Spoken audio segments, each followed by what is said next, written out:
আসসালামু আলাইকুম প্রিয় দর্শক, অন্য মঞ্চের আলাপচারিতায় আপনাদের সকলকে আমন্ত্রণ জানাচ্ছি। গত 2 মাস ধরে চলা রুদ্ধশ্বাস লড়াইয়ের আজ অন্তিম লগ্ন। 2026-এর পশ্চিমবঙ্গ বিধানসভা নির্বাচন কি বাংলার ইতিহাসে এক নতুন অধ্যায় লিখতে চলেছে? কি বলছে আজকের দ্বিতীয় দফার ভোটের পর যে এক্সিট পোল, সেটা কি বলছে? এখনকার আলোচনা ওই বিষয়টি নিয়ে। এতদিন বিভিন্ন সংস্থা ওপিনিয়ন পোল করেছে। আজ দ্বিতীয় পর্বের ভোট মিটে যাওয়ার পর শুরু হয়েছে এক্সিট পোল, বুথ ফেরত সমীক্ষা। এবং বেশ কৌতূহলের কথাটা কি জানেন? ওপিনিয়ন পোলে যারা মমতা বন্দ্যোপাধ্যায়ের দল তৃণমূলকে 2 মাস আগে কি 1 মাস আগে 1.5 মাস আগে বেশ কমফোর্টেবল মার্জিনে এগিয়ে রেখেছিল, তাদের কেউ কেউ আজ অবস্থান বদল করে এক্সিট পোলে বিজেপিকে এগিয়ে রাখছে। শুধু নয়, কমফোর্টেবল মার্জিনে এগিয়ে রাখছে বিজেপিকে। এমনটা হওয়ার কারণ, গত 2-3 মাস ধরে সুস্থ, স্বচ্ছ, শান্তিপূর্ণ, জালিয়াতি মুক্ত নির্বাচন করবার জন্য নির্বাচন কমিশনের নেয়া একের পর এক কড়া পদক্ষেপ, যার ফলশ্রুতিতে হিংসায় পূর্ণ এই রাজ্যের প্রতিটি নির্বাচনে যেখানে গড়ে 50টি মৃত্যু হচ্ছিল স্বাভাবিক ঘটনা, এবার সেখানে একটি মৃত্যুও নেই। হিংসার ঘটনা প্রথম পর্বে তো খুবই কম ছিল। আজকে দ্বিতীয় দফার ভোটে সেই হিংসার ঘটনাও হাতে গোনা, কিছুটা হয়েছে হাতে গোনা, নামমাত্র। আর এই ঘটনায় আমূল বদলে দিয়েছে নির্বাচনের সম্ভাব্য ফলাফলকে। আমি আমার এই চ্যানেলে এসআইআর এর আগে, মানে স্পেশাল ইন্টেনসিভ রিভিশনের আগে একটি ওপিনিয়ন পোল করেছিলাম।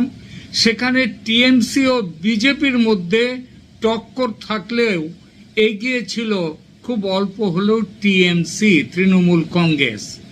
এরপর এসআইআর শেষ হওয়ার মুখেও আমি একটি ওপিনিয়ন পোল করি, বোধহয় মনে পড়ছে 21শে মার্চ কি তারপরে হবে, হ্যাঁ ওই সময় করি। সেখানে বিজেপিকে দিয়েছিলাম 159 প্লাস মাইনাস 10, অর্থাৎ 149 থেকে 169টি আসন। আর আজ দ্বিতীয় দফার ভোটের পর আমার এক্সিট পোল বলছে না, আমারটা এখন বলবো না, বলবো একদম শেষে। তার আগে প্রধান কয়েকটি সংস্থা এক্সিট পোল যারা করেছে তারা কি বলছে বলি সে কথা। তারা কি বিজেপিকে এগিয়ে রাখছে? রাখলে কতটা এগিয়ে? ঠিক 5 বছর আগে 2021 সালে যে সোনার বাংলার স্বপ্ন অধরা রয়ে গিয়েছিল বিজেপির, 2026-এ এসে কি তবে সেই স্বপ্ন বাস্তবায়নের পথে? আজ সন্ধ্যা 6:30টার পর থেকে একের পর এক বুথ ফেরত সমীক্ষা বা এক্সিট পোল যখন সামনে আসতে শুরু করেছে, তখন রাজনৈতিক মহলে একটাই শব্দ ঘোরাফেরা করছে, সেটা হলো পরিবর্তন। কি এবার পরিবর্তনের পরিবর্তন কি হতে চলেছে? অধিকাংশ জাতীয় এবং আঞ্চলিক সমীক্ষা সংস্থার রিপোর্ট আজ বলছে বাংলায় এবার বড় সড়ো ওলট পালট হতে চলেছে।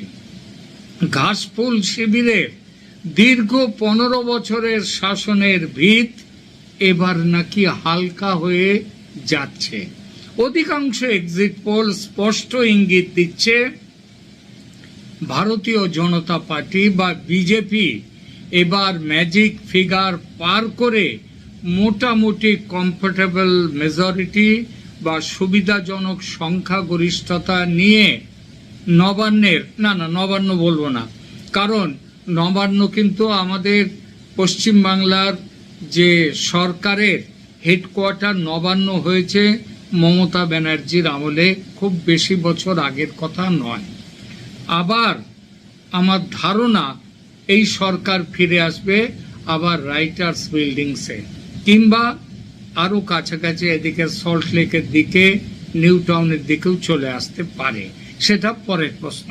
আজকের এই বিশেষ প্রতিবেদনে আমরা বিশ্লেষণ করব বিভিন্ন সংস্থার দেয়া সেই চমকপ্রদ পরিসংখ্যান এবং বোঝার চেষ্টা করব ঠিক কোন কোন কারণে বাংলার জনমত এবার বিজেপির দিকে ঝুঁকল।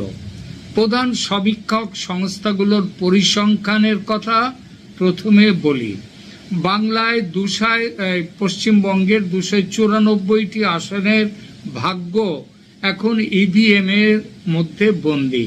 4 মে ইভিএম খোলা হবে, ফল ঘোষণা হবে। তার আগে এক্সিট পোলগুলো কি বলছে, সবার কথা তো বলা যায় না, কিছু বড় সংস্থার কথা বলছি, এক নজরে দেখে নিই তারা কি বলছে।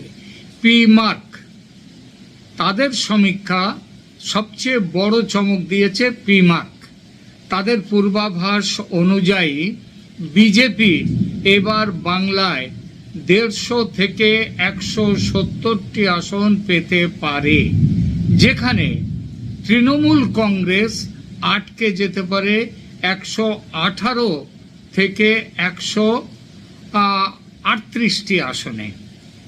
ম্যাট্রিজের সমীক্ষা বলছে বিজেপি 146 থেকে 161টি আসন পেতে চলেছে, অর্থাৎ জয়ের জন্য প্রয়োজনীয় 148-এর গণ্ডি তারা প্রায় ছুঁয়ে ফেলছে।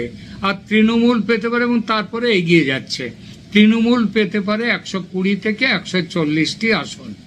জেভিসি তাদের রিপোর্ট, এখানে লড়াইটা কিছুটা হাড্ডাহাড্ডি। তারা দেখাচ্ছে যে হাড্ডাহাড্ডি লড়াই হলেও পাল্লা ভারী বিজেপির দিকে। তারা বিজেপিকে দিচ্ছে 138 থেকে 159টি আসন, আর তৃণমূলকে দিচ্ছে 131 থেকে 152টি আসন। খেয়াল করবেন টিএমসির হায়ার কাউন্ট তারা রেখেছে 152, অর্থাৎ দরকারি যে 148 তার ওপরে আরো 4টি, যদিও নিচের দিকে আছে। একই অবস্থা মোটামুটি বিজেপির জন্য রেখেছে, তবে বিজেপির পাল্লাটা একটু ভারী। তবে সব সংস্থায় যে বিজেপির পাল্লা ভারী দেখিয়েছে তা নয়। পিপলস পালস সংস্থা, তার সমীক্ষায় দেখা যাচ্ছে তৃণমূল 177 থেকে 187টি আসন পেয়ে ফের ক্ষমতায় ফিরছে। এবার সত্যি মিথ্যেটা তো আগেই বলেছি, আটকে আছে এখন ওই ইভিএম বাক্সে। কিন্তু যদি আমরা পোল অফ পোলস বা সমস্ত সমীক্ষার গড় করি, তবে দেখা যাচ্ছে যে এবার বাংলার জনমত স্পষ্টভাবে পরিবর্তনের পক্ষে। গড় হিসেবে বিজেপি 160-এর আশেপাশে আসন পেতে পারে বলে মনে করা হচ্ছে। শতাংশের হিসেবে বিজেপির ভোট শেয়ার 44 থেকে 46% গিয়ে ঠেকতে পারে, যা 2021-এর তুলনায় প্রায় 7-8% বেশি। এবং তৃণমূলের ভোট শেয়ার নেমে আসতে পারে 38 থেকে 39-এর মধ্যে শতাংশের মধ্যে। নিঃসন্দেহে গ্যাপটা বড়, ছোট নয়। এবার আসা যাক আঞ্চলিক বিশ্লেষণে। বাংলার ভৌগোলিক বৈচিত্র্য যেমন আলাদা, এখানকার ভোটদানের ধরনও অঞ্চল ভেদে আলাদা। এক্সিট পোলের তথ্য অনুযায়ী উত্তরবঙ্গ সবসময়ই বিজেপির শক্ত ঘাঁটি। সমীক্ষা বলছে এবার উত্তরবঙ্গের 54টি আসনের মধ্যে 45 থেকে 48টি আসনই পেতে পারে বিজেপি। রাজবংশী এবং চা বলয়ের ভোট এবারও তৃণমূলের দিক থেকে মুখ ফিরিয়ে নিয়েছে। জঙ্গলমহল, বাঁকুড়া, পুরুলিয়া, ঝাড়গ্রাম এবং মেদিনীপুরের পশ্চিমাংশ, যা জঙ্গলমহল নামে পরিচিত, সেখানেও এবার ব্যাপক ধস দেখা যাচ্ছে তৃণমূলের জোটে। আদিবাসী ও কুর্মী ভোট ব্যাংক এবার একতরফা ভাবে বিজেপির বাক্সে গেছে বলে মনে করছেন বিশেষজ্ঞরা। দক্ষিণবঙ্গ ও কলকাতা, সবচেয়ে বড় খবর হলো দক্ষিণবঙ্গ। 2021 সালে দক্ষিণবঙ্গে ছিল তৃণমূলের সুনামি। তৃণমূলকে দুহাত ভরে আশীর্বাদ করেছিল। সেই আশীর্বাদ কতটা মানুষের ইচ্ছায় আর কতটা জালিয়াতির চোটে সেটা অবশ্য অন্য কথা, কিন্তু সেটা যাই হোক, আশীর্বাদটা দেখা গিয়েছিল। 2026-এর এক্সিট পোল বলছে হুগলি, নদিয়া, উত্তর 24 পরগনার একটা বড় অংশে বিজেপি থাবা বসিয়েছে। এমনকি কলকাতার সংলগ্ন আসনগুলিতেও এবার হাড্ডাহাড্ডি লড়াই। আর এর সাথে দক্ষিণ 24 পরগনা, যেখানে 31-এ 31 ছিল বিজেপি তৃণমূলে কংগ্রেসের, সেখানেও বিজেপি হাত বসিয়েছে, থাবা বসিয়েছে। আর শহরে মধ্যবিত্ত ভোটারদের মধ্যে তৃণমূলের প্রতি এক ধরনের বিমুখতা লক্ষ্য করা গেছে। তবে তৃণমূলের দুর্গে বড় ভাঙনের কারণ মুসলিম ভোট ও বাম কংগ্রেস জোট, আইএসএফ এবং বামের জোট, এবং তার উপর কংগ্রেসের পারফরম্যান্স এবার অনেক জায়গায় তৃণমূলের সংখ্যালঘু ভোট ব্যাংকে বড় সড়ো ফাটল ধরিয়েছে। মালদায় এমনও হতে পারে যে তৃণমূলের খাতা পর্যন্ত এবার না খুলতে পারে। আর মুর্শিদাবাদ, সেখানেও তৃণমূল বিপুলভাবে পিছিয়ে আসতে পারে। এই জেলাগুলিতে ভোট কাটাকাটির একটা বড় সুবিধা পেয়ে যাচ্ছে বিজেপি। কেন এই রায়? রাজনৈতিক বিশ্লেষকরা মনে করছেন এই সম্ভাব্য পরিবর্তনের পেছনে কাজ করছে বেশ কিছু গুরুত্বপূর্ণ কারণ। বঙ্গের মানুষ তারা পিছিয়ে এসছে, তার উপর এসএসসি, নিয়োগ দুর্নীতি, রেশন দুর্নীতি এবং বালি পাথর পাচারের মতো অভিযোগগুলো সাধারণ মানুষের মনে গভীর ক্ষত তৈরি করেছে। সন্দেশখালী, আরজিকর সহ একের পর এক ঘটনা বাংলার নারী ভোটারদের একাংশকে তৃণমূলের থেকে দূরে সরিয়ে দিয়েছে। যদিও তৃণমূল লক্ষ্মীর ভাণ্ডারের মতো প্রকল্পের উপর ভরসা করেছিল, কিন্তু এক্সিট পোল বলছে সম্মান বনাম ভাতার লড়াইয়ে অনেক ক্ষেত্রে সম্মানই জয়ী হয়েছে। এরপর কেন্দ্রীয় প্রকল্প বনাম রাজ্য প্রকল্পও একটা বড় প্রভাব ফেলেছে। মোদী সরকারের আয়ুষ্মান ভারত, কিষাণ সম্মান নিধি এবং আবাস যোজনার বকেয়া টাকা নিয়ে কেন্দ্রের বিরুদ্ধে তৃণমূল সরব হলেও সাধারণ ভোটাররা মনে করেছেন রাজ্যের ডবল ইঞ্জিন সরকার থাকলে এই সমস্যা মিটে যাবে। রাজ্যের টিএমসি সরকারের দুর্নীতি এখানেও বড় ফ্যাক্টর। এর সাথে যোগ করুন উচ্চ ভোটদানের হার। এবারের নির্বাচনে বাংলার ভোটদানের হার 90% পেরিয়ে গেছে। প্রথাগতভাবে দেখা যায় ভোট যখন খুব বেশি পড়ে তখন তা সাধারণত পরিবর্তনের পক্ষেই যায়। এবারও তার ব্যতিক্রম হয়নি। আর একটা কারণ, নির্বাচন কমিশনের বিরুদ্ধে অহেতুক লড়াইতে গিয়ে সুপ্রিম কোর্টে দল ও সরকারের মুখ পোড়ানো। এর ফলে সরকারের সাথে সাথে দলের ক্রেডিবিলিটিও আরো নেমে গেছে এই ঘটনায়। তবে তৃণমূলের বিপর্যয়ের এবারের সবচেয়ে বড় কারণ তৃণমূল কংগ্রেসের বিরুদ্ধে ধর্মীয় তোষণের অভিযোগ ও তার প্রতিক্রিয়ায় বিজেপির পক্ষে হিন্দু ভোটের বিরাট মেরুকরণ। এই তাস বিজেপি এবার খেলেছেও খুব ভালো। দেশভাগ, উদ্বাস্তু হয়ে এদেশে চলে আসার স্মৃতি ও আগামীতে এই তৃণমূল কংগ্রেস সরকার থাকলে আবার উদ্বাস্তু হতে পারে, এই সম্ভাবনা, এই আশঙ্কা মানুষের মনে ভালোভাবে গেঁথে দিতে পেরেছে বিজেপি। তবে একটা কথা মনে রাখা জরুরি, এগুলো স্রেফ এক্সিট পোল বা বুথ ফেরত সমীক্ষা, এটি চূড়ান্ত ফলাফল নয়। 2021 সালেও কিছু সমীক্ষা বিজেপিকে ক্ষমতায় বসিয়েছিল, কিন্তু 2রা মে দেখা গিয়েছিল অন্য ছবি।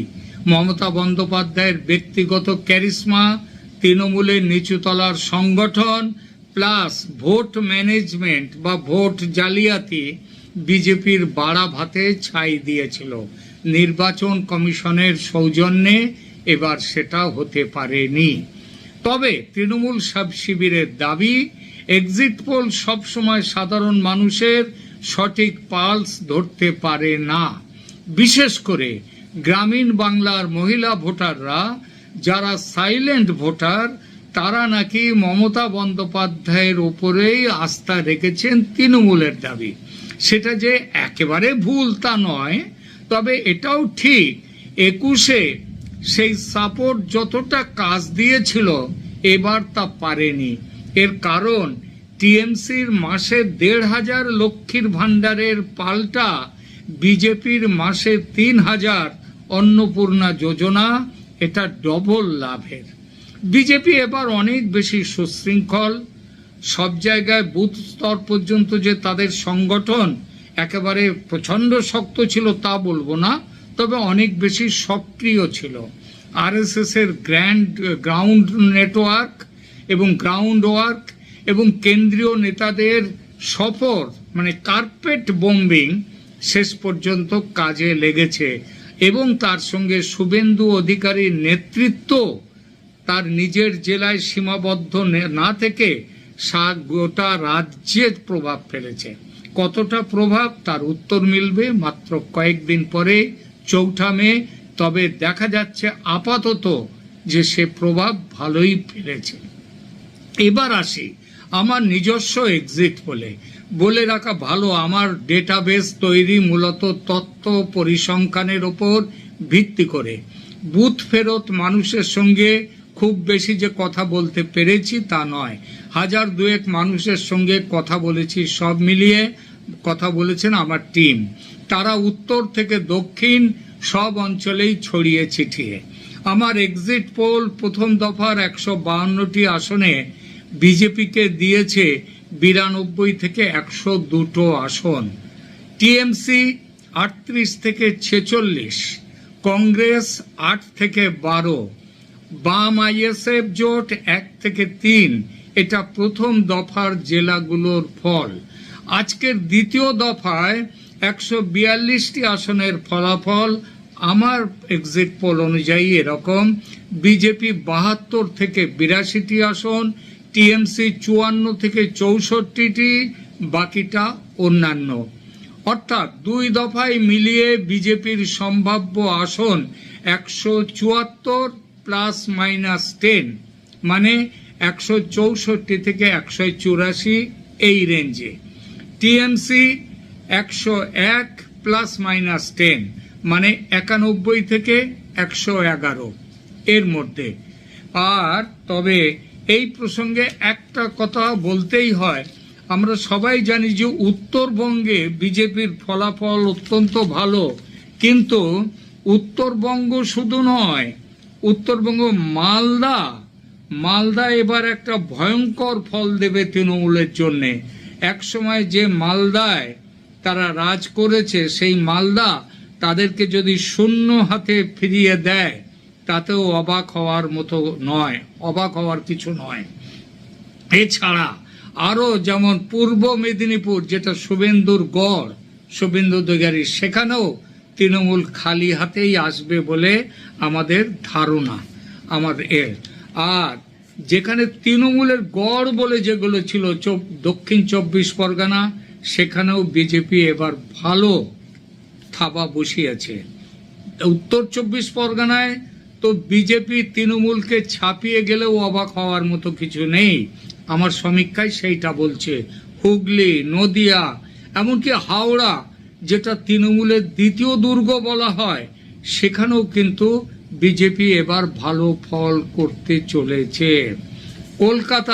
কলকাতার 11টা আসনের মধ্যে বিজেপি যদি তৃণমূলকে পেরিয়ে চলে যায়, অর্থাৎ 6-এ বিজেপি 5-এ তৃণমূল আসে, অবাক হবেন না। এবং ইস্ট বর্ধমান, পূর্ব বর্ধমান, সেখানেও তৃণমূলের বিজেপি সেখানে যথেষ্ট ভালো করবে। সব মিলিয়ে বাংলার রাজনীতি এখন এক সন্ধিক্ষণে দাঁড়িয়ে। যদি এক্সিট পোল সত্যি হয়, তবে বাংলার এক দীর্ঘ রাজনৈতিক আধিপত্যের অবসান ঘটবে এবং শুরু হবে এক নতুন জমানায়। তবে সব থেকে বড় যে জিনিসটা হচ্ছে, বাংলায় ভোট শান্তিপূর্ণ হওয়ার রাস্তায় কয়েক কদম এগিয়ে গেল জ্ঞানেশ কুমার এবং নির্বাচন কমিশনের সৌজন্যে। তাদের জন্য একটি স্যালুট। আর যদি এক্সিট পোল ভুল প্রমাণিত হয় তবে বুঝতে হবে মমতা বন্দ্যোপাধ্যায়ের ভিত এখনো বাংলায় অটুট, কিন্তু সে সম্ভাবনা কোনো এক্সিট পোল বলছে না। একটা এক্সিট পোল পিপলস পালস যার কথা বলেছি। তৃণমূলের মা মাটি মানুষ নাকি বিজেপির সোনার বাংলা, কার দখলে যাবে? আবার বলছি, নবান্ন নয়, কার দখলে যাবে শাসন ব্যবস্থা? রাইটার্স বিল্ডিংও হতে পারে। কার গলায় উঠবে জয়ের মালা, আর কার কপালে জুটবে পরাজয়ের গ্লানি? এখন শুধু চৌঠা মেয়ের অপেক্ষা। তেরঙ্গা পতাকায় ঘাসফুল থাকবে নাকি গেরুয়া ঝড়ে উড়বে পদ্ম? সব প্রশ্নের উত্তর দেবে সময়।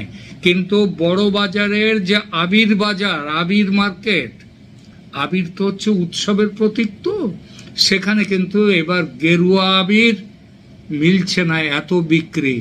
আর উপচে পড়ে রয়েছে, স্টক ভারী হয়ে রয়েছে তৃণমূলের সবুজ আবিরে।